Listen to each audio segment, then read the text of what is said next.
Welcome one and all to LZS Live, the show that is in desperate need of a new fucking name. I mean, we still haven't, maybe we need to do an entire show talking about what we're going to name the show somewhere in the future. That would be a good hour and a half, let me tell you.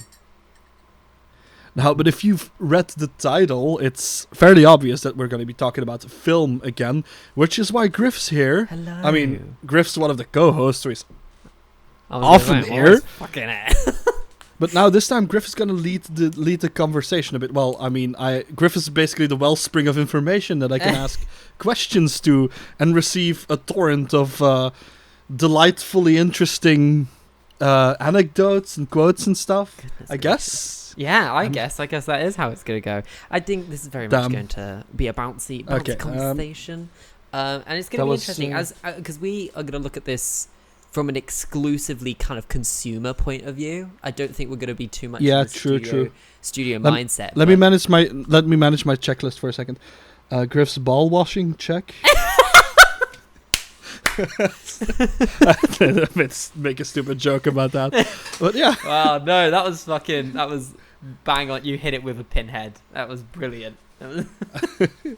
I mean, when coming back to the whole naming thing, I mean, this is again different from all the things that I've done before. Like when I did the podcast with the Loads of Loudmouths podcast was more like about news and angry reaction to stupid news. So that was something completely different. When we did the Nerdy Tea Time, that was more about, well, that's basically kind of in line with this one. Yeah. Because it's about movies and movie releases and stuff. We did talk about video games and other stuff there. So, I mean, that one was kind of in line with what we're doing now. And in memory of that and for those nostalgic feelings, we've both got ourselves some tea. We both brewed some tea. It was Bram's idea. He was like, it's just the two of us on the podcast. And I was like, oh, yeah, it is. And he said, for old time's sake, let's brew some tea and let's just drink some tea whilst we talk about movies. So that's what we're doing. Yeah. So in honor of that, I'll also do the thing where I say, this time I have like a type of summer mango tea, which was like there was just basically a fruit mix, which was like, you know my stance on that. Fruit tea is not necessarily tea. So I got some white tea and mixed the fruit and the white tea together. And now I have, what is a summer white tea blend type of thing with mangoes, dried pineapple, strawberry, and there was some other stuff in there. And I sugared it slightly. It's very aromatic. I just brewed normal English tea. Yeah, I wanted to get some of that, like someone when I had like my breakfast tea. Like I wanted to get some more British breakfast tea, but I got Irish breakfast tea instead this time. I don't really taste the difference, so I guess it's just I don't know. I don't know what the difference is. I have to look that up, but I mean I haven't compared them 1-to-1, so whatever. But that was our tea tangent, which is a nice. We used to have a tea quote as well, but let's leave that in the past. Let's leave that with the exclusivity of the Nerdy Tea Time podcast. May it rest in peace. Yeah, I mean, otherwise I would have had to go over every single podcast and be like, which tea quotes did I use? Which ones can I still use? I mean, whatever. Yeah, I mean, we have to give it its own identity. I mean, this show doesn't even have a real proper name that actually fits, so whatever. Let's head into the topic. I mean, I don't think we really need to set the mood for this topic. It's very obvious for everyone. Everyone has gone through this weird period of life. Weird period where it's basically our lives kind of being I was going to say gently guided. I don't know if it's gently guided, but kind of being formed forcefully by this ugly bloody disease that's going around still. Oh, yep, still. No, she's not gone. Get vaccinated, everyone, please. Unless this is 20 years in the future, in which case, God, wasn't this a fucking tits up? Damn. But yeah, I guess we'll start. So I don't know where really I want to start with, but I guess okay, Brown. So as a consumer, as a person who is over lockdown, started to take in a more media because we have more time in the bloody day. How did you mainly use streaming services, or did you ever look to rent a movie, or did you never even touch that? You just play video games. Like what? I mean, in lockdown, what was your I mean, I went from having like a free user to having like a premium Pornhub subscription. Oh, no, never mind. That's not what we're talking about here. I mean, when we're talking about subscriptions, I mean that was one that just had to come out, obviously. No, I don't know where to stop you. God damn it! But more on the serious side. This is still a rather, like, apart from the whole Corona thing, this is still like a very light subject in light of other things that may be on the menu in the future. But yeah, I mean, there is a big difference, right? Because like we all lived through the before days, as you say it, and I mean there were some changes there already. Because I guess, I mean, I'm older, but I guess you've also still lived through the time when you didn't really have all that access, and you were like, oh, let's go to this fucking movie place and rent out an actual movie. And actually take home a physical copy of a movie and put it in, watch it, then take it back. And I mean, when I was a little wee lad, I had still had those tapes that you had to rewind and then bring back in. So yeah. But no, it's funky. When's the last time you rented a movie? Not like physically. I mean, just like you were online. Say you were on Amazon or something, and you were like, "Oh, I want to watch that movie. Oh, cool, I'll rent it." When was the last time you rented a movie? Honestly, even with the whole premium access bullshit that you have in or what is it called in Disney, I've never even been tempted to do that. It was like, yeah, this just means that you don't want me to watch this movie, right? Yeah. I mean, it's there, but this is, I mean, to be fair, like that thing, renting movies that way, is even more expensive. Yeah. Than going to the cinema. Well, it's very strange because I guess we're gonna work off that with the whole Disney Plus and like the premium pass. It was very interesting how they kind of quickly turned that on, because they turned it on for, I think the first movie was, I think it was Mulan. You know, that really great movie that has no backlash whatsoever. No, it's a very interesting one because it's weird. They keep that subscription service going now, even though cinema, specifically in this country, of course I don't know if the situation is the same for you, Brown, but cinemas are open here, so we're going to the cinema and watching movies, but they're still keeping it.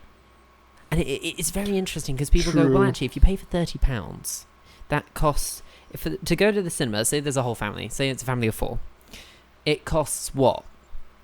40 quid to take a family, you know, it's a £10 a ticket for a brand new film on a weekend something release. Like that. Yeah, what, so you're saving yourself 10 quid, and then they're like, oh yeah, but you waste petrol, then buy the snacks. I'm like, yeah, okay, interesting. No, that is interesting, but I mean, but there is this thing called like I mean, this is like I don't know how much it is like a really an inside term or something like that, or it's like jargon. But it's like in marketing, there's something called experience marketing, which basically is like you pay for the experience as well. So, for example, a bottle of Coca-Cola that you just drink from a gas station. I mean, there's not much special to it. It's just like that's the cola you drink from the gas station. So it's basically whatever rate they charge, and it's going to be a regular comparable rate to other cola bottles at gas stations. Yeah. But if you drink the same cola at a movie, you're having that cola with the movie. So you're, even though you're already paying for the movie experience, like you're paying more for the drink because you're drinking it while watching a movie. I mean, it's type of like it's some type of capitalist bullshit, but I mean it's still a thing that gets factored in, and there is some value to the fact that you're watching a movie in a cinema with like other people.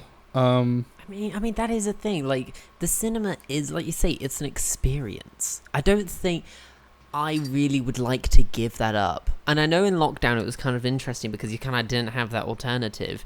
But even in lockdown, I never paid for a movie. It would always be my parents, because you know it would get to that point where we'd all go, oh fuck it, we've watched this film 12 times already, we'll watch a new film, cool, it costs 20 quid, we'll pay for it. It was just really interesting. I don't know if if people just got bored and they were like, oh, it's a new movie, let's just watch it.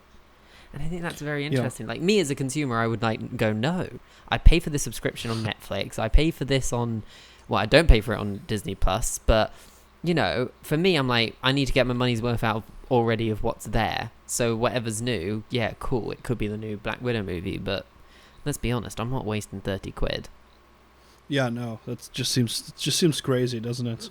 It really does. Like, I know I've done it. So what movies? So there are some movies I did rent. Again, I did rent, but I never paid for them. I rented The Witches, the new remake of Roald Dahl's classic children's novel. I rented Godzilla vs. Kong. I rented Cruella. And I think I rented something else, but I can't remember what it was. I mean, I watched a lot of those. I watched a lot of movies, but it's like I'm saying, if there's more paying for individual movies comes back more, then people are gonna wink, wink, nudge, nudge, find other ways to watch those movies. Right? Well, that's the other thing. Piracy over lockdown went up considerably. Yeah, and I guess it's. I mean, nobody's like.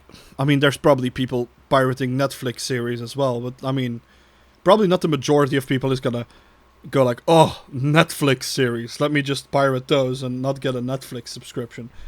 Yeah. Because I mean, Netflix is not that expensive, and you can have multiple people like on a subscription basically. And then Disney itself is not really that expensive, but then they do this bullshit, which basically means that people are gonna buy. I mean, that's probably part of the pirating. Like a lot of, I think if they look into it and look into the numbers, what has been pirated, it's probably all these movies that are on these platforms but are like behind a paywall. Yeah. Because I don't know if Disney, Disney's the only one that does that. Well, it's interesting because with Disney, I think they're on premium access for about 4, maybe 3 months, and then they get included into the automatic subscription afterwards. So I believe in like 2 or 3 weeks, Cruella is part of the Disney Plus subscription. So it's really interesting because then as a consumer, you're kind of thrown this question of, do I pay for it now? And yes, then I've experienced it, and then you don't get spoilers. No, it's... Do you wait? Which begs the question, has spoiler culture ruined it so much that people are spending this money to, not get it spoiled, but they're wasting this money on this service that... I mean, is it just really spoilers at this point? Because it's really...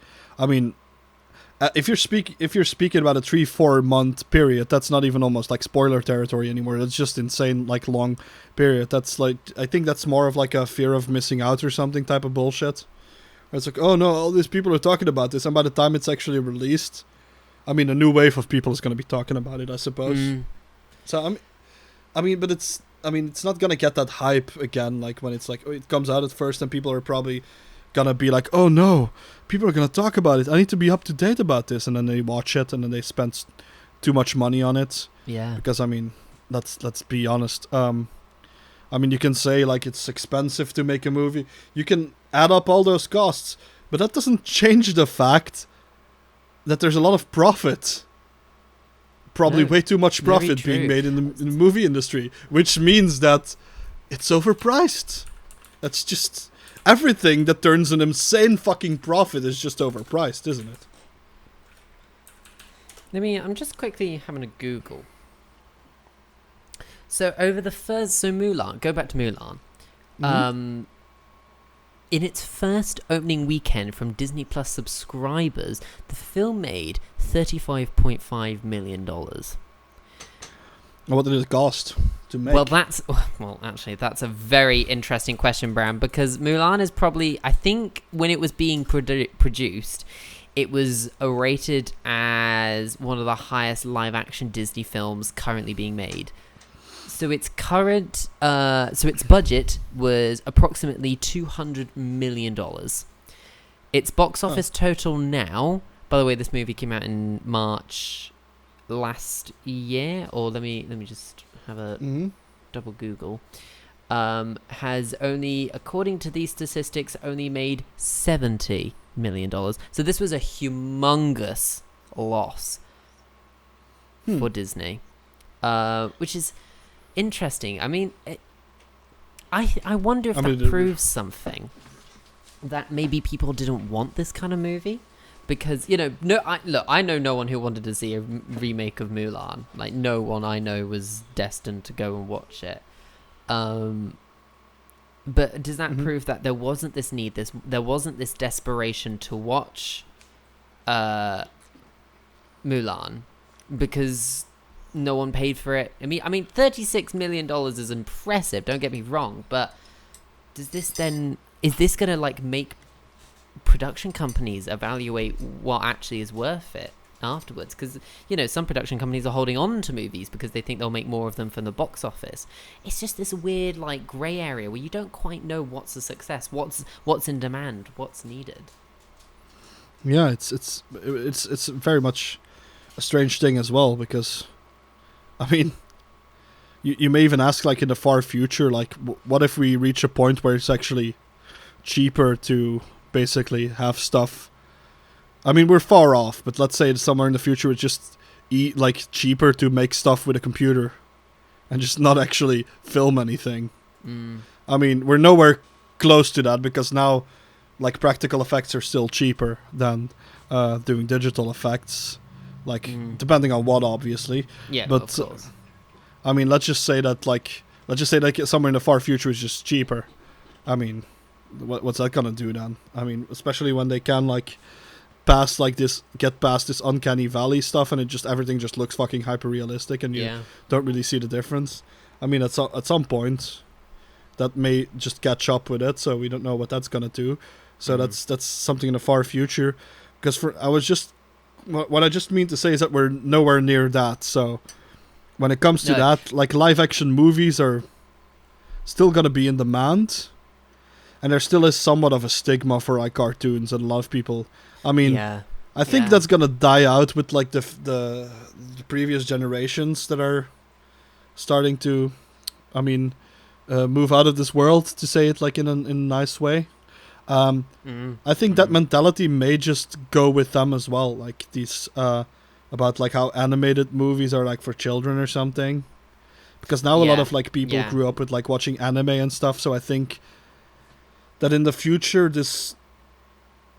Just my question is, like, I'm saying this, like, really broad thing with a lot of stuff, like, with a lot of different things going on at the same time. But what I actually just wanted to say is, who is the audience for this live action version of animated movies that were done brilliantly? Fucking no idea. But I guess that's a different thing entirely. But I don't know. It is kind of baffling how, they turn around and they're like, we're going to make a live-action Mulan. Why didn't they turn to a worldwide audience and suddenly say, guys, if we did this, do you want it? Would you buy like, this? There's no question. They kind of feels like sometimes they do it without even thinking about it. They're like, that'll make money. How does that get greenlit? Because, again, I don't know a single person who was on board for the Mulan remake. No one. True, but, like, this is also, like, a bit of a tangent, because this is, like, kind of going more focusing in on Mulan. But I wanted to ask one more question about that before we try and get back on track about, like, movie releases and stuff. Like, what, like, in that case, like, a lot of Disney stuff is, like, I don't know if Disney actually owns the rights to these stories, because these are, like, old stories, so I think everyone can basically do something like this. Yeah. But would you rather, like, the way they're doing it, would you rather be like, Disney just moves away from, like, okay, we've brought you these stories? Like, would you rather have them actually, instead of trying to remake these stories that they've made before, that they've basically bastardized for children, would you rather have them, like, try and make these live action movies to be more of a, like, telling of the original stories that they're based on? Or do you just think that the whole idea of having the live action movies is just dumb? I think it's dumb. Truly, my personal preference is it's dumb. I've not liked any of the Disney live action remakes. I've not liked a single one. I do think for me the idea of, like, the Mulan story is a bit of, like, almost like a separate thing. I would actually want to see, like, a more traditional telling of that, but, like, with maybe made with actual, like, with an actual Chinese cast or something. I don't it's know. also like Cinderella. It's actually quite a dark story. Like what the But that was my question. This... But that was my question before. Like, would you have rather seen like those actually like these more dark stories like they were? Maybe not even from Disney. I don't think Disney could do them because that's Disney. But yes, I would. No, Bram, I agree. Have you seen? I've not seen it, but of course there is that Disney, that Netflix version of The Jungle Book called Mowgli, directed by Andy Serkis, which is more traditional to the book, to the original source material. I've not seen that. No. That intrigued me more than the live-action remake of Jungle Book, which again is a film I've never seen. But I'm saying I have more intrigue for a more true form of that storytelling than than this fantasy one that they keep making. Which again, I think it's fine, but thinking about this is still this tangent, but it's just interesting. So I guess I'm going to just leave it in and just keep reminding everyone that we've basically gone on a bit of a sidetrack. But I think Disney could do something like that, but the problem is their Disney brand in general tries to keep everything light to some degree, even with the Marvel movies and stuff. Like, I almost feel like Disney would have to have like a separate brand that we know, if you think about it, is part of Disney, but is like its own brand, so that people who see that know it's like, oh, that's not for children or some shit. I mean, yeah, I think Disney would need that if they want to make more like darker stuff, is what I'm saying. But that's an entire aside. I think let's get back to movie releases, because this was about movies itself. Do you think? Or do you have the feeling I'm going to go off on... Hold on, Brad. Before I'm going to go off on something else quickly. So you've got this side of Premier Access. You've got Black Widow, you've got Cruella, and you've got... this gets us back on track, so... Yeah. You've got Mulan, which is an additional £30 cost on top of your already subscription. But... does that mean you're actually... because it's weird, you've got this paywall which is getting into Disney Plus, and then you've got a further paywall which is then paying the £30 to then watch Mulan, Cruella, or whatever. And I think that's quite interesting. But then you've got the flip side of that included in the subscription, which of course I'm going to example as Luca, which was the new Pixar movie, and Soul, which is the new Pixar movie. Both were included in Disney Plus subscriptions. Now, that would have brought in probably more subscribers. Now, why don't you... this is what baffled me, and it was a big rumor at the time. Why didn't Black Widow just get included in the Disney Plus subscription? Because let's be honest, almost everyone and their mother owns a Disney Plus subscription. I know they're trying to get more money out of it, but if you put it as part of the subscription, people will probably be more inclined to A, sign up to your service, B, stay there in your service for longer, and you know, instead of this paywall, which makes people go, well, I'm not paying, now an equalised, £45 just to see this movie, which I'll see pirated. If it was included in the subscription, that one paywall, that one barrier is more easily broken.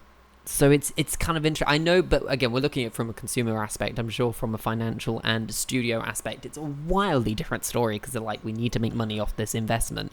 Which there's always like this fucking shareholders that God, shareholders hold such firm grasps on the testicles of companies. Yeah, it's such garbage, basically, especially with like bigger companies where there's almost. But isn't that interesting? Isn't it? They added those into the subscription, but some they left out with a further paywall. Isn't that baffled me throughout lockdown? Yeah, I mean it is definitely baffling, because, I mean, firstly, sadly enough, this is a movie in the canon universe that takes place before a lot of stuff that happened in the canon universe. So a lot of people may not even be interested to watch it to begin with, and then you add the paywall, which is basically just gonna make people be like, well, I wasn't already that interested in seeing it, so I'll just either wait for it to come out or I'll just pirate it. I think this was like one of the worst Marvel movies to even try this with. Yes, no, I agree. If you had... if you had done it with maybe even Shang-Chi, which is a very interesting movie, because actually very recently, I mean recently as in like the last 48 hours, they've announced that Shang-Chi and the Ten Rings will not be on premiere access on Disney Plus for the first 32 days. It will only have a theatrical run before it then goes behind a paywall on the streaming service, which of course within 3 months it will then be included on the streaming service for the base subscription. I mean, I think that's interesting. I think that is interesting. It was very interesting because I think there was a bit of pushback because, of course, we're now living in a world where Scarlett Johansson is trying to sue Disney for their release of Black Widow. I don't know if, Bram, you know about this. I think we have briefly spoken about this before. Yeah, I think I've never checked into it enough. No, I personally don't know where it's at. Of course, it's a very new lawsuit. But to anyone who doesn't know, within Scarlett Johansson's contract, it said that the film would get an exclusive theatrical release. Then, of course, as history is now written, it went on to premium access same day. Oh, sorry, it went to premium access one day after the theatrical release. And that breached her contract. She would have got more money because, of course, if it had performed well at the box office, she'd get more money for it, which is basically how most actors get paid. If you get more for the film, you get, if the film does well, you get a little bit more for your buck. But yeah, I mean, I can understand that in this climate. I don't know how I would change that in a world where people would actually have less wealth disparity than that. Well, it's interesting. I think she got paid $40 million to be in Black Widow. Yeah, I mean, this is this is not the type of story that I can, to some degree, it's like, it's like somebody kind of sticking it to a large to a big company, all for it, and lots of people are being like, it's actually a bit of a feminist thing for her to stand up and correct. But at the same time, it's a rich person sticking it to a rich company. I all get for the stance of it, but she got $40 million. $40 million, you'd live comfortably on $40 million for the rest of your life, and your grandmother's life, and your mother's life. So I mean, this would be like one hell of a publicity thing. Like, if I knew that I had enough money with that, I would probably just do this lawsuit, and if I win, the fucking money that I win with the lawsuit, I would just give that to charity, and then just be like, if I had $40 million, Jesus, I'd keep probably 10 for myself, nice little nest egg, then give the rest of the 30 to, because again, you can live on that money comfortably. In the lives that we lead, we'd be perfectly fine. Yeah, it's just I get that the stance she took on it is, like you say, Bram. She's sticking it to a bigger company. That doesn't really fucking matter. That makes it interesting. It's like, I don't know, I don't really know what I think if they sat down with her and they'd be like, okay, we have to change, we said this in the contract, but with this COVID thing, it's gonna hit like this, so we need to change something. If they would have done that, then I feel like there wouldn't have been this problem. I think that's probably it, because I don't think Disney could have done much about the fact that it's like, this COVID shit's going on and we need to make a simultaneous money release from our movie.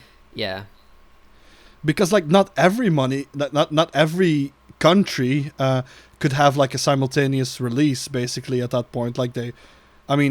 Either they would have to be like, okay, we're going to release it in a country that's in full lockdown or something in 2 months in the cinema or something, or even longer, or we put it on on premium access shit. That's not a hard choice, right?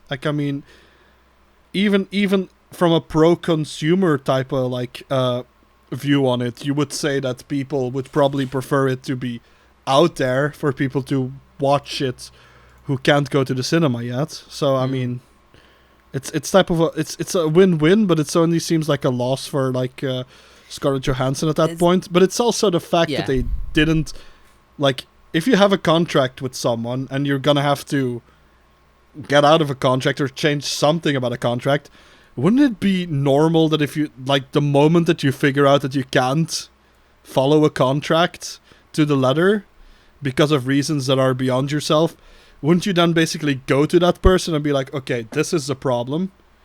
What can we do about it? and then sit down and have like a conversation. But they just went through with it and they didn't notify her of anything, I suppose, and that's probably the big issue here.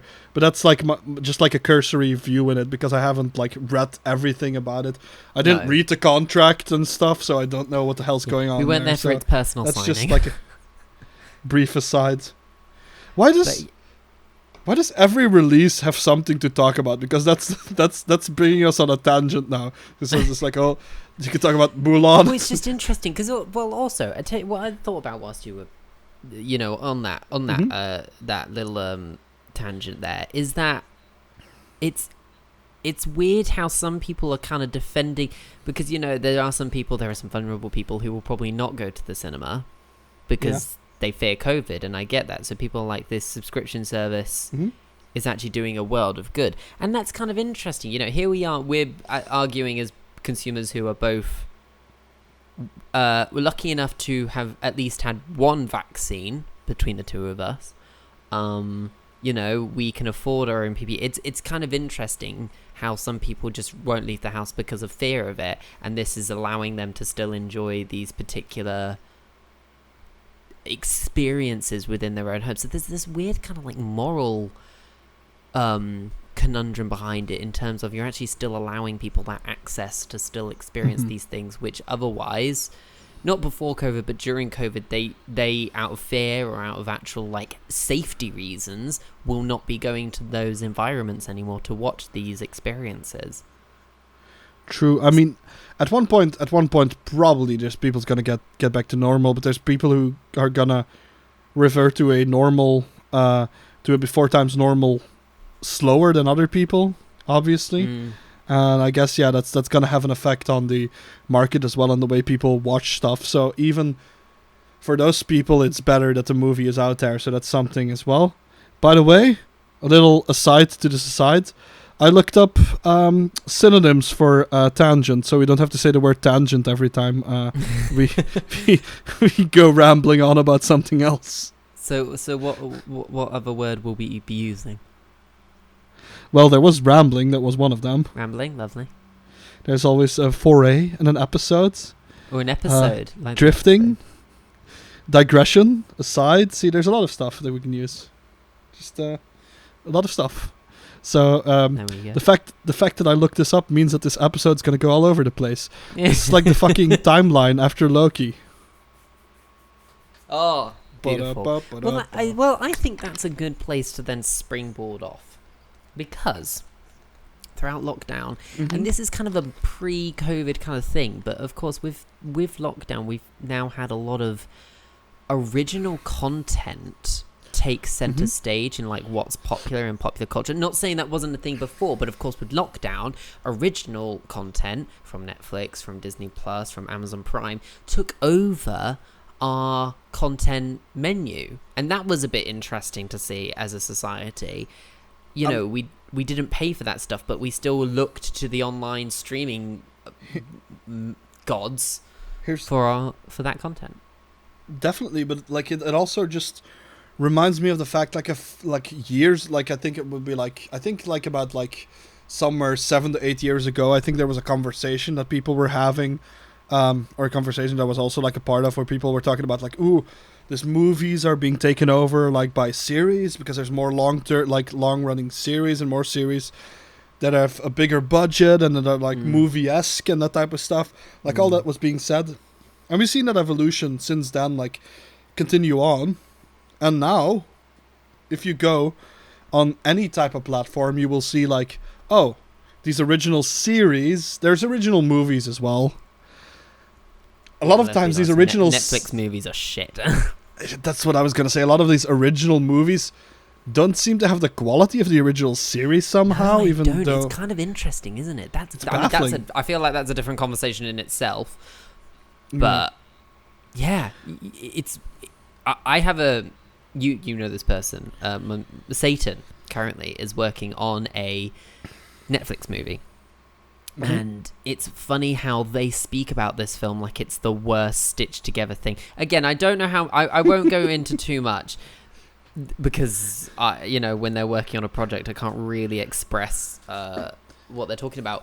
But it's funny how, the other day I was talking to someone about how shit Netflix movies are, and my best friend is currently working on a Netflix movie, and they're saying it's shit, poorly and shitly put together.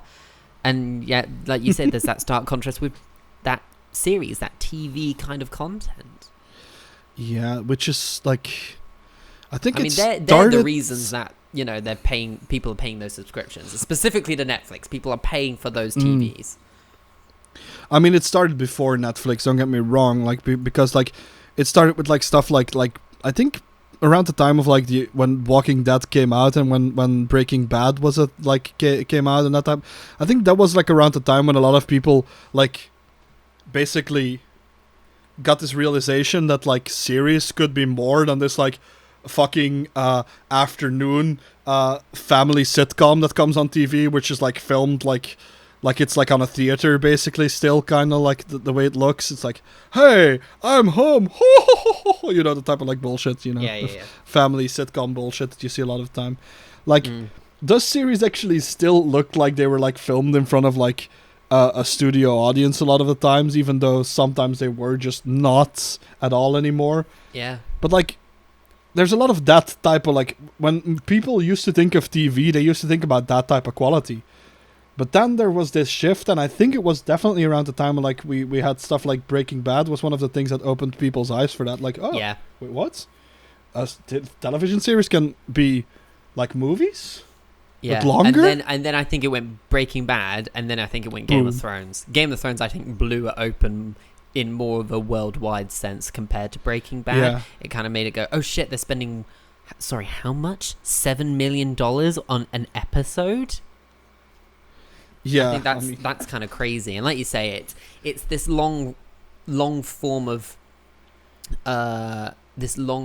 content storytelling that really kind of puts butts in seats in their own homes, as it were. It kind of gets those, it's prolonged. It's not like, oh, it's a movie. Well, that was done in an hour and a half. It's like, oh shit, there's like 10 hours worth of this content. It's this coming back to it. It's very interesting. A brief aside, like I'm just putting this out there because this could be like a topic, like if we can't find anyone else, but maybe other people would be interesting to join on this one. Like we could probably have a conversation in the future somewhere about like this whole freeform fact that you have like longer, like more long form content, like series, like television series getting more popular. A lot of times you had like video game movies that basically flopped because like we know video games are also long form that's content. More than what is that gonna mean for the future now that series are so popular? Do you think we could get proper video game adaptations now that we have series? But I don't want to really answer that question. I think that's just a good question for a podcast in the future. I think that is. But I think just as an example of what you are currently talking about, Bram, us talking about TV series and long form content and also high budget like TV is where it's at now. It currently is going to cost for 10 episodes of The Last of Us TV show on HBO. It's costing them $10 million an episode. Damn. Now, again, I don't want to talk about that. Of course, I think we can leave that for a later date. But isn't that interesting? Yeah, it is interesting. And I mean, they're putting a lot of money in it. And I think, to some degree, that's a good thing. I don't really have a problem with them putting a lot of money in. There's expensive projects, obviously. That's always going to be a thing. Oh, that's always been a thing. Forever. It's just, always. I guess it's just the absorbent amounts of profits that's just my problem. But that's also could be a tangent, so let's not talk about that at this point. Where were we? We basically went into the fact, like we were talking about these movie releases, and then we were talking about series at this point, and the fact that series have become more popular, and now the original content on Netflix itself has kind of taken over from that, like we had, like you said, there was Breaking Bad, and then Game of Thrones, and Walking Dead, and all that shit, but now basically Netflix has its original lineup of like television series that come up and that type of stuff. So, television series. It's hard to still call it television series at this, but it's like serialized content. Let's just say that. Yeah. No, it's the serialized content of original streaming services blew up during lockdown. That kind of content absorption really took over our lives. My biggest example is Tiger King. Like, took me forever to watch that fucking show, and I still actually have yet to finish it. I never finished that either. No, it's 100% true. I have no idea. I don't have any even inkling to go back. But it's weird how that, that was an original content that blew up, and people were like, it actually costs because people had all this time, they were like, well, it's 10 episodes or 7 episodes, I can't remember. And it's just this wild story. I mean, the show is actually quite intriguing, but what I'm saying is that it's just that content that became our lives as a human race, as we talked about it online and stuff. It was just really interesting to see this one thing kind of like envelop because of the situation we were all in, which was staying inside. It was just it was just baffling. Like, a couple of years ago, we all talk about, say, I don't know, people talk about the World Cup. I'm not a football fan, but what I'm saying is, after the day after the World Cup, as many people who watched it talk about it, but not everyone. But because everyone was locked inside over lockdown, everyone was talking about this one thing. It's that weird stark interest. It is definitely, and it also, not everyone can do this. Like, we're all kind of like limited to basically what we have to do. But there's also people who are more lucky than some of us, who basically have these type of jobs that they could now do from home. But there's a lot of jobs where people just sometimes do nothing for times on end. And I think those people could just like have more time on their hands now, because when they're at their job, they can't just go and watch something on Netflix because their boss may see or some bullshit. But I guess there's been a lot of people who had like, those standby type of jobs where they're basically like, let's say somebody's like in IT or something. I'm just giving an example that doesn't necessarily always have to fix something, that's just on standby. Like, all the time that they're on standby, unless they have some like specific stuff to do. But like, let's say somebody doesn't really have anything to do, they're just on alert. Like, the time they're there, they just might as well just watch something, especially since they're at home, and they could just watch something on another computer on like their phone and nobody could see, so they could enjoy it without anyone seeing it, and they could still do their job, that type of stuff. But like, obviously there's some people who have to just be on the constant, have to constantly work and have to have a high output and stuff, so they can't do that. But there's definitely people who have been able to do that, so that's probably going to be an effect on that as well. No, so that's definitely one thing. And also not having to drive home from work and back. It basically counts twofold, because it could be like one part. There's a lot of people who probably downloaded like Netflix series episodes onto their phone to watch them when they're going to work on the train or something. Oh, my sister does. My sister does that very thing. Now they can do basically the same thing still. They can just watch it on their computer or something. It goes two ways there. There's people who could have watched it, but people could do something else now, so they may be less inclined to watch stuff. But then, what do they have to do a lot of the time? Because life is not that busy for most people that they don't have time to watch something. And if you something that's just go on. If you don't really take any time to relax, you're just gonna go insane, right? No, it's true. It's very true. Something just popped into my head, and something that happened with original content over lockdown, which wasn't happening before. Oh, was it happening? Well, it kind of was. But they started doing weekly releases. So Disney Plus original shows are now being only released weekly. But I don't know if that's just has to do with the fact that it's like those releases, or if that's just like a Disney thing. Well, no, because Amazon have now done that. When they were doing Invincible, that was being released weekly. And the same with that new season of The Boys that got aired back end of last year, I think. That got 2 episodes dropped for the season premiere, and then it went to weekly episodes from that point. So I think it's also interesting because now that it seems that they want to keep they want to keep them for longer, because if you drop it all at the same time, if it all goes at the same time, people are like, okay, cool, I paid for it, cool, I watched it over a weekend, I'll cancel my subscription. They're now doing the sneaky thing where they're trying to get people to stay longer because their content's taking longer to come out. I mean, of course, people could wait until the series is over and then they all watch it in one big chunk. I mean, that's how I did it, because I don't have Prime or anything. Because, I mean, like I said, I tried to get that for, like, the Twitch thing, but you needed, like, they don't really, have any, like, way of paying with, like, debit, so you needed, like, a credit card. And this fucking website of my bank has been, like, glitching out whenever I try to order a credit card, so I don't have one at all. Right. I haven't really needed one, so that's why I didn't use it. But like when you need to book a hotel or some things, you sometimes have to pay with like a credit card for some reason. I don't know. So yeah, that was something that kind of crept up on us. I mean, Netflix haven't moved to that. They've kept it as a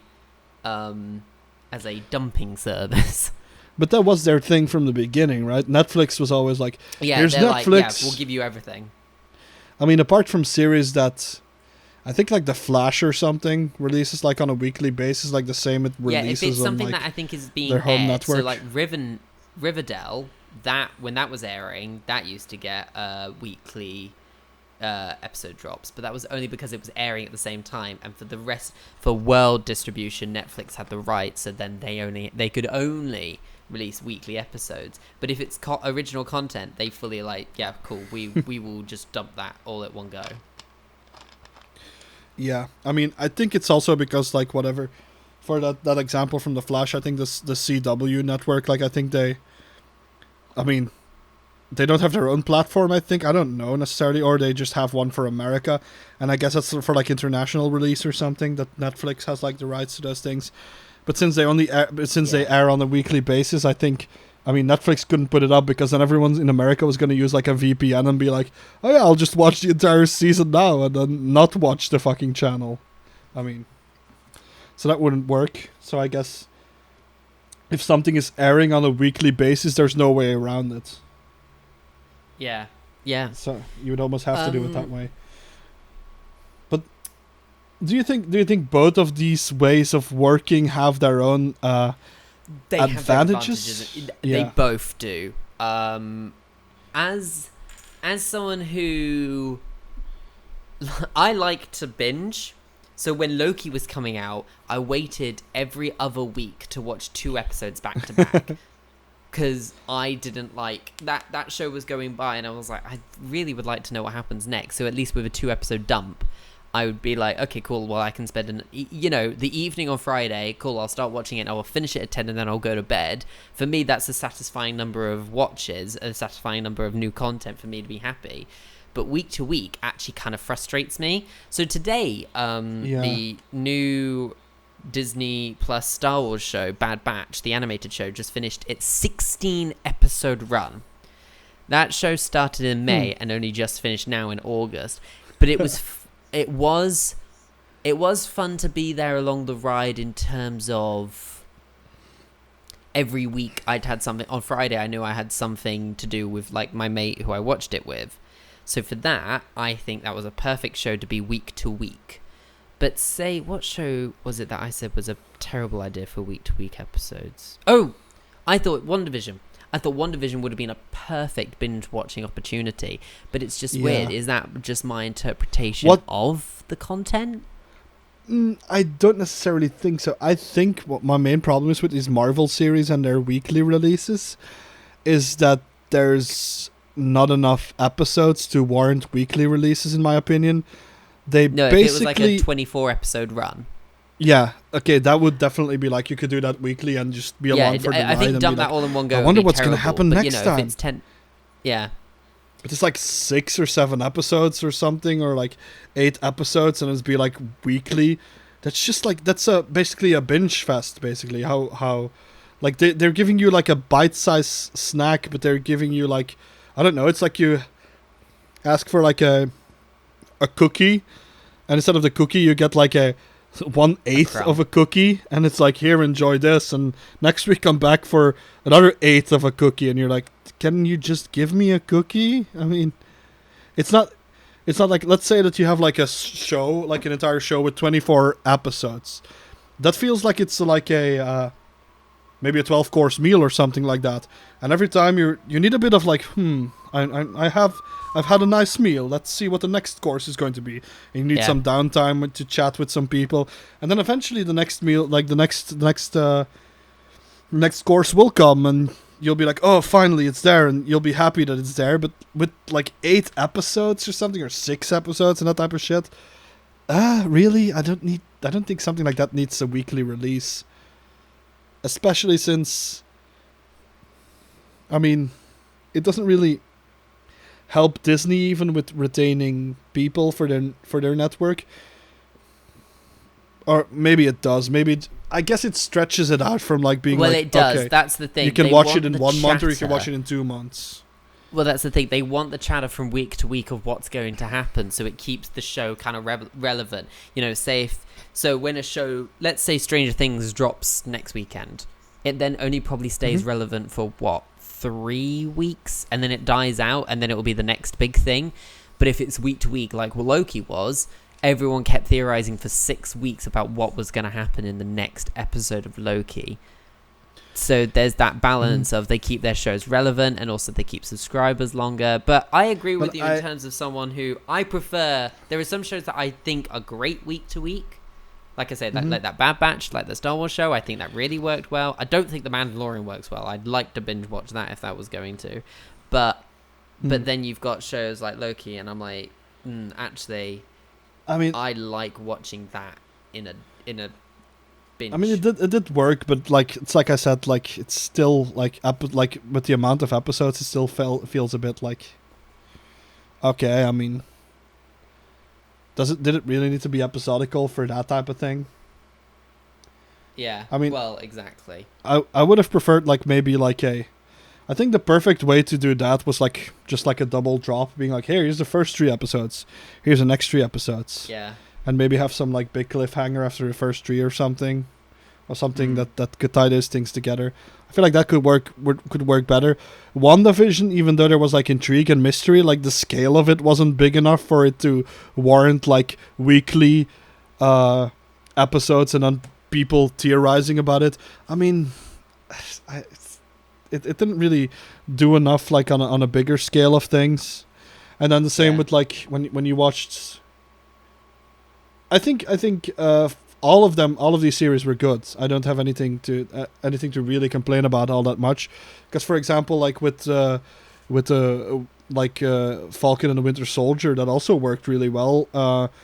Even though the scale there was also like a medium scale, like on what like events happened in the Marvel universe, and then it really shut down.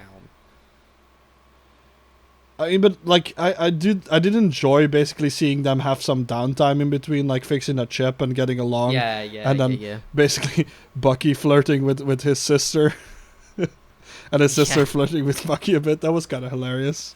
I just I liked seeing them have some downtime, and then eventually get together and be like, okay, I'm gonna let go of my past, basically with the Winter Soldier on one hand, and then the Falcon basically being like, okay, I can be a responsible Captain America and help my own community further itself. Basically be like a bit of like a basically an icon for people. I mean, he basically held on to his, like, it was an interesting character evolution, because for example Falcon was like a character that could like obviously brag every now and then, but they were like a very like I would say like a character that was very humble to some degree, and I feel like the character arc there was like the fact that the character was humble, and they held on to that humbleness and not really lost it, but still figured out that even despite that they could be like someone that other people look for guidance towards. So I mean, I felt like that was like a nuanced character evolution, so that was interesting. And also then Bucky basically moving on as well, and letting go of his past to some degree. It's it was a necessary show, and I feel like similar for WandaVision, like for Wanda to actually become Scarlet Witch, this show was necessary as like a bit of a further progression. Yeah, but I think at this point now, Bram, I think you're getting into the MCU side of it. Like, you're just talking about the show. So I feel like there was a lot of... This was just a bit of like a tangent going into like, or a brief aside going into like the quality that there is. So there surely is quality, and I don't think these series have to... they don't have to basically... be looked down upon compared to like the movies, for example. Yeah. The movies are still gonna be more grandiose and stuff. They're gonna still pump more money into that, but compared to like what movies could be back in the day, I think like these series could definitely surpass that. I think, for example, something like a series like Loki's, like the Loki series, is better than some of the Marvel movies. Oh god, yeah. So yeah, That's just our statement of quality. That's all I was gonna go for. I won't spoil too much of that one, since that's still one of the newest ones. Even though we've gone to more animated pastures with this What If series going on now. Yeah, yeah. So the last thing that I kind of thought about which was very interesting, and kind of mainly Amazon did it. I think Netflix talked about it, but Amazon mainly did this, which was movies that were going to get theatrical releases, but then they got bought out by the streaming services and put on included in subscriptions. So my example for this is the Chris Pratt The Tomorrow War, or of course the Gerard Butler Greenland there's a meteorite coming to Earth, quick, let's all run to this place and make sure we don't die movie.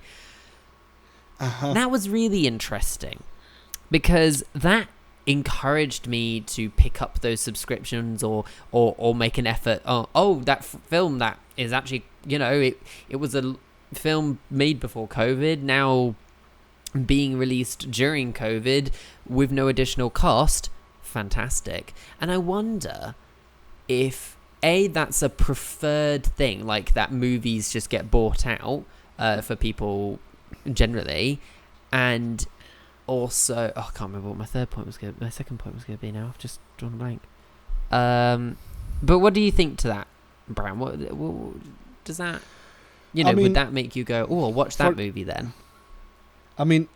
What my question was, and I think it's probably the same thing that you would ask, like, do you think you would be more likely to pick up some of those movies that you were less interested in to go to the cinema for if they were on a streaming platform? Because I think the answer for me would be yes. Like, if you don't have to... Like, if you go to a cinema, you're very consciously going for a film. Like, you either like, a lot of the times you just want to see it and it's going to be a movie that you're looking forward to, or you just think it's going to be something stupid and you really want to laugh at it with people or something or whatever. But, like, you're never going to go for, like, a movie that might either surprise you, as in, like, ooh, this was actually a sleeper hit, or a movie that's, like, going to disappoint you. Like, I thought this was going to be something, but this is just very boring. Well, sometimes the movies that go to streaming services are shit. Like, the Chris Pratt one, I actually quite enjoyed it, but in fairness, I went for, aliens taking over the planet or whatever. But some of those movies went to the streaming services because they were shit. Like, they were poop. Yeah. I guess that's something that can happen as well. But, yeah. Interestingly enough with that, like, going towards the future, what do you think is going to happen with, like, a lot of movies in the future? Do you think it's going to be primarily still, like, we're going to primarily return to, like, cinema, and then, like... let me rephrase this differently. Because the situation that we had before COVID was, you normally had, like, a movie going into the cinema, and then it would appear in, like, DVDs or something, like, for rental places back in the day. But, like, some countries still had those laws in place where those rental places were first. So that basically barred them from being, like, entered into a subscription sometimes. So they couldn't necessarily go into a subscription immediately. Which means that you have that weird period between, like, the movie was in the cinema and the movie's available nowhere because those distribution methods don't exist anymore. So why do we need laws for them still? And then they would appear on like Netflix or something or whatever had the rights at that point. Yeah. So you would still have that weird period. And in some countries, that's like you just basically had movies from the cinema, and then they would go into those things where the Netflix basically replaced like your actual like rental place from back in the day, like rental video store from back in the day. Countries that would allow that in their laws basically had that. But this is another evolution in that step, because at this point we were like, cinema, I mean, people can't go there, so even skip that step, and some movies are just here. They're on this streaming platform. I mean, you have the premium access where you have to pay extra for it, but then, I mean, it's not always the case. Yeah. I suppose. To answer your question, Bram, I do think that for initial releases, I definitely think we're going to go back to, when the world is gone back to normal. I do believe we'll go back to cinema exclusive releases, because that's where you make your money. Like, it's less easily pirated, and also it just puts more money into the cinema system. It circulates that pot which needs it right now, because it's fucking like on its bloody knees. Same as like, I mean, the cinema is not making a bounce back, but at least it's starting to grow again, unlike theatre, but that's a different thing entirely. But what I'm saying is that you gotta put it into the pot, otherwise nothing is stimulated afterwards. I think for cinema releases, they're gonna come back. That's how you make your money. But I mean, I do think there's going to be some casualties. I do think there's going to be less cinemas, and I mean, potentially because there's going to be less of a request eventually. So, I mean, a lot of some people will probably just be like, like people who didn't really like the cinema experience but just wanted to see the movies are probably not going to be as interested to go back to the cinemas, especially if there is some type of alternative, or if they don't have to wait for too long. Kind of depends on how long that's period is that I mean, movies I don't know will how be you can hate the experienced. cinema Like experience. exclusive. I fucking love going to the cinema. I think it's one of my most fun pastimes. Yeah, it also depends on the cinema, I suppose, to some degree as well, because like the smaller ones are always like fun as well, but they're probably the ones that are going to be the most likely to disappear, especially since you sometimes have like these very like smaller like halls, and there's like less people in it, so it just feels like more like if you watch like a premiere in one of those things, it feels like you're in like a smaller like privileged group that gets to see this movie like so quickly. It's kind of funny. That's like the opposite of the FOMO type of thing. It's just like the happiness to, like the fact that you're happy of being part of this like experience. Like, hey, I'm here.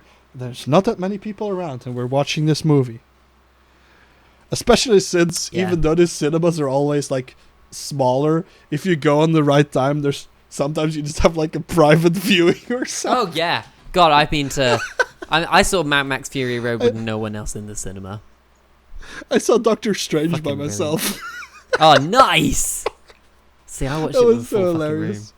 But yeah, so sorry, just to build off what I was saying earlier is, so yeah, I think the cinema thing that's going to stay normal because it has to. We need to stimulate.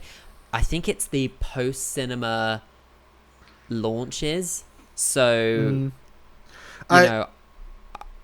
Black Widow, I mean, apart from it being on premium access, Marvel movies, because of course we've not had a major Marvel movie release come out since Disney Plus launched. The only one has been Black Widow. True, and that leads me to another question, but I'm going to ask something first, since we're still talking about these cinemas, because this has nothing to do with the cinemas necessarily. Well, somewhat has to. Okay, let's say I still have two questions regarding cinemas, but this first one has more to do with cinemas and like their livelihood to some degree. Do you think cinemas are going to have to become more creative with their experience? Because, for example, like sometimes you have these like cinema things where they do like weird things. Like, for example, let's just say that they do like a special viewing of like a Rocky Horror Picture Show or something. That's just like one of those movies where I could think where there's like a lot of like stuff to do around it, and like sides, and there's like a cult following that's like very active into it. Do you think movies are gonna have to play more on the experience in the future than rather be like, oh, here's a movie, enjoy movie and popcorn? Because, like, I mean, if people have alternatives, they're gonna have to start being creative, right? And do you think that's gonna be something that's gonna happen with cinemas? I think that's something that's kind of already happening. During lockdown, I went to my first ever drive-through cinema. I saw Jurassic Park. Someone brought it for me as a present. I had a great time. I sat in my car. It was, lovely isolated. They gave you a sound box. You had great sound, snacks, blah, blah, blah. So I think it's already becoming that kind of experience. There's also a couple experiences now popping up where they make, say, let's stick with the Jurassic Park thing. There's a thing in the UK called Secret Cinema.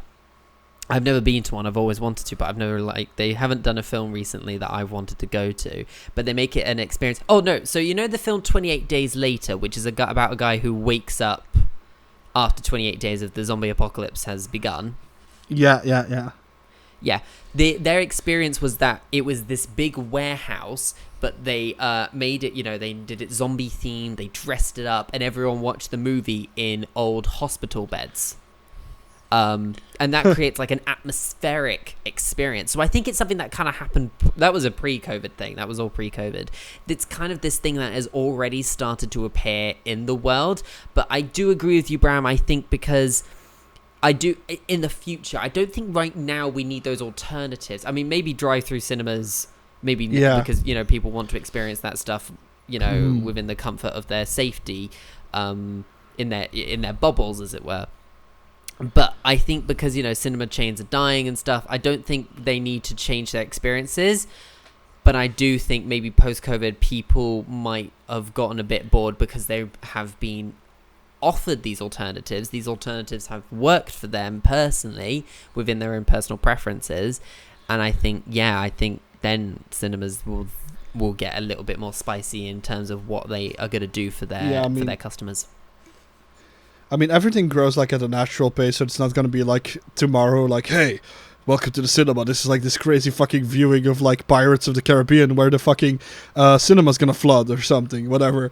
Or it's like... oh my God, I'd go to that. This viewing of Godzilla where you could get crushed by an actual Godzilla. Hi, this is Titanic. We put you in a boat and it's sinking, but you're going to watch the movie. What's this? Why is there water? Oh no, why is the water ice cold? Why can I only see half the screen? Why are the doors not opening? Oh God! And then when it gets to the bit in the movie where the boat's tilting, or the room tilts and all the water just comes out. Damn. Yeah, that would. I'd fucking go to that. One of the things, I think I've seen Jurassic Park outside as well, but it was like, one of those big blow up like theater screens. Yes, I saw. It was like a theater screen that was like almost like a bouncy castle, and it came up like. Yeah. No, same thing. Me and my mum, year before COVID, 2019, we went to go see like the Bradley Cooper Star Is Born film outside. But that was a really fun experience. Apart from it did piss it down, and it was a typical British summer day. But that was an alternative that I saw pop up a lot during this summer. Gone. So I think like outside, I think there's a big difference between like the atmosphere as well. Like I think drive-through movies and like open air movies are like a completely different thing to some degree, even though they're both in open air. But sometimes one of them is in like a park setting where you can sit outside, maybe just have like a snack and put like a picnic tarp down with and just sit in the grass and just enjoy the feeling of the grass tickling your balls or something in your bum. So that's something. All right, Bram, please don't go to any outdoor picnic viewings of films naked. Well, not naked, but I mean you can just still feel the grass. Well, it's insinuated, sailor. If you wear like a loose fitting pair of shorts, then you can still feel the grass a bit, I suppose. I mean, not necessarily against your balls, unless you have a very old man-esque swinging scrotum. That's enough. Let's just keep you with that visual then. Let's move away from that. You had a second. You had a second question. Second question. Yes. Do you think that for movies. Well, maybe I have to rephrase it. Maybe not. Maybe do you think is not the best way to start it? But if you look at movies that have not been released yet, that had a release date that has since passed, that are going to be released somewhere in the near future, do you think COVID had more of an effect on the filming and making the movie, and that's why a lot of movies are delayed? Or do you think a lot of movies did have those issues but are more likely delayed by the fact that they wanted to have a cinematic release? I think... It's a hard question, right? It's a hard question, but I think they're also very similar. Because this virus has affected more aspects of life than I think we maybe initially kind of thought. True. So yeah. Yeah, I'd say that both of those are an intertwined conundrum. Mm-hmm. And just... But also rephrasing the question, with the movies that came out during lockdown and the movies that are set to come out like in the next maybe 2 years or something, let's just say that's probably the most likely.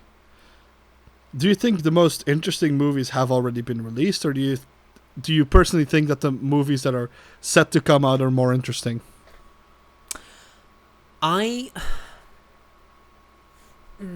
No.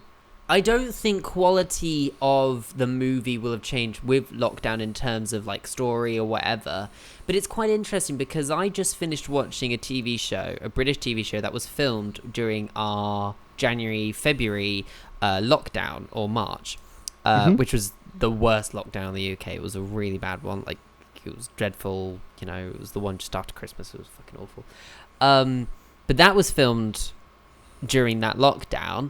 And it was interesting because I knew that whilst I was watching it, but the show kind of didn't even let on that it was filmed in lockdown. And I don't think, I think the first episode, because I had recently like rewatched the previous two series, I don't think the quality had changed, but I immediately I did think something feels different. But then once settled into the show, second episode in, I was like, oh no, it's exactly the same. So I don't think quality has been affected. I think it's just the way in which it manually got stitched together. So you can be like, oh, that person's green screened in because they were social distancing because they didn't have more than like 5 people on set or what have you. I mean, that's a bit of a different way that I was just looking at the question itself, because that's more of like the quality effect on it. I don't necessarily mean like the quality, but do you think there's been movies that have been withheld because... Oh, sorry. They're like, this movie is too big to be released in like these fucking streaming platforms and that type of shit. Do you think that has affected a lot of oncoming movies, and do you think that a lot of interesting movies are yet to come out compared to the movies that have come out? Because I mean, I'm somewhat biased on that because I'm mostly looking forward to Dune, and there was nothing on that level that came out. Oh my god, I'm so looking forward to Dune. Sorry. Oh my god, I'm so looking forward to that movie. I'm so excited. So yeah, I mean, there's never really been a good movie version of that. It's funny because that could have been like that could have potentially, like, in an alternate universe, that could have replaced Star Wars as like that's the first thing. It's been hyped as this kind of like replacement darker Star Wars. It's but crazy, the thing is, like, I think the movie that was scrapped, like the original Dune movie that they were going to make, like Jodorowsky's version of Dune that was scrapped, was going to come out before, like, if it was made, it was going to be out before Star Wars, I think. Oh, really? Oh, that's really interesting. I think that's so. Dune Talk. We're now doing Dune Talk. That's just, I mean, that's... Yeah. That's a whole different thing. If we could check into that could be a whole entirely different type of episode. Like, what if that was like that came out before Star Wars? What would that have been? That's a completely different podcast possibility. So let's it's a completely different podcast. Just put it out there and then ignore it. Yeah, I guess I can't answer your question because I don't know. Because I guess that's more of a parallel universe kind of question, or a question that has yet to be answered because. Yeah. some movies that were made last year during COVID have not yet or are yet to come out. Yeah, and I yet have you know, to we're see- still catching up on last year's releases now. Yeah, 'Cause but so I mean, many it's got also pushed like back. some of them got just like. Well, it's the pushback that I'm talking about. Like some of them may have just not like what movies that are just finished but are just waiting in the fall to maybe be released to be like, hey, it's COVID. I don't want to release this movie and like. Oh, there's just- James Bond. There's the new James Bond. Mhm. That got pushed back several times. I'm trying to think of any other Yeah. movies. No, I I'm feel just- like we're doing a good job in catching up. I feel like we're getting to like the brand new shit now. Yeah, I guess it's just the bias with the fact that Dune is coming out that just makes it look like there's more interesting stuff on the horizon than has passed in recent years. I guess it's just mainly that. Yeah. And that Green Knight movie also looked interesting, but I think that's out now, I suppose, or isn't it yet? It is Uh, out. but is that just also on not- I don't streaming, or is think that it's just not cinema? I don't know. Oh, hello. Excuse me. That's the one I'm after. Give me uno momento. Release. I've just Because IMDb changed its page layout recently, and it's really fucking with me because I can never bloody find what I'm looking for.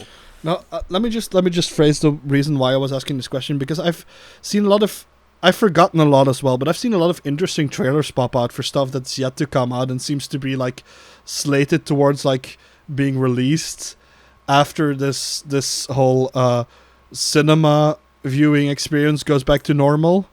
And I didn't really have that before, like during this whole pandemic being looking more like a what it would be like when there was no light at the end of the tunnel yet. Let's say that basically.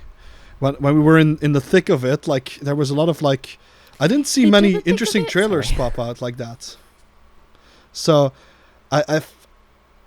I do feel like there's more of a push of like trying to get people into cinemas, and like I feel like some movies have actually, maybe not all of them really big, have been somewhat withheld to be released when the cinemas open again. But it's just like a type of feeling. It's more like an anecdotal thing, so I don't have any proof for that. But I mean, that's just how I'm perceiving it at this moment. But and my question was just if you were perceiving it the same way, but it's not necessarily. I mean, it kind of depends as well, I suppose, because a lot of it is also the fact that movies do take a lot of work, and they do get put out rather quickly after they've given the okay. Yeah. So a lot of that process being delayed probably also led to it. So most likely it's not necessarily that they wanted to keep all these interesting movies for after the pandemic, but the fact that I'm feeling that there's more interesting movies on the horizon is just a combination of movies being delayed because of technical reasons. Yeah. And then the fact that some of them may just prefer a theatrical release, I suppose. So. Agreed. Because I think Dune had like the twofold of those reasons. I think it was both the fact that Villeneuve didn't want no, he didn't. a release No, he on made streaming a platforms very at all. big deal about it when was it HBO Max? Were pay an additional thing to your subscription, you get to watch this on the day it's released in cinemas. Yeah, he made a very big deal about that, which I can't blame him for. I mean, but yeah, no, it's very interesting. I've got nothing else to say. I've put everything on the table now. So I feel like we've gone over everything. Well, most things, if not everything. Yeah, most at this things. point, I think we have. I think we have. Because this was an interesting topic, and it did. I do. I think that was a very interesting topic, and I think there's many angles. I mean, like you say, many different diverging paths that we managed to go down. Yeah, I definitely think some of those we can definitely revisit. I think at a later date. In different episodes. I do think we need to keep an open mind in the future when it comes to this podcast, and maybe people who watch this should be aware of the fact that there's probably, because of sometimes scheduling being harder, there's probably going to be more duo content depending on whoever's available and what they would want to talk about. But like for us, like when it comes to the movie stuff, like I mean, it's like I said, I just have to ask you the right questions, and then you can talk for endlessly about movies. So How if I dare give you but something, very true. I mean, some of them would require some research. If we would ever do a what if scenario about... I definitely think there should be a remake, or like, you know, how much content can, you know, earlier when we talked about Jungle Book or whatever, I think that was very interesting. I definitely think that's something we should dive into, I think, a little at a later date. Yeah.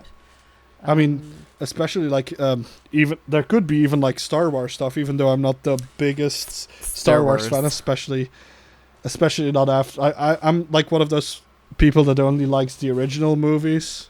Oh god, no. And then one of those people. It's more of like a nostalgic thing, and like basically reveling at like the technology for like what they did for their time, basically. Yeah.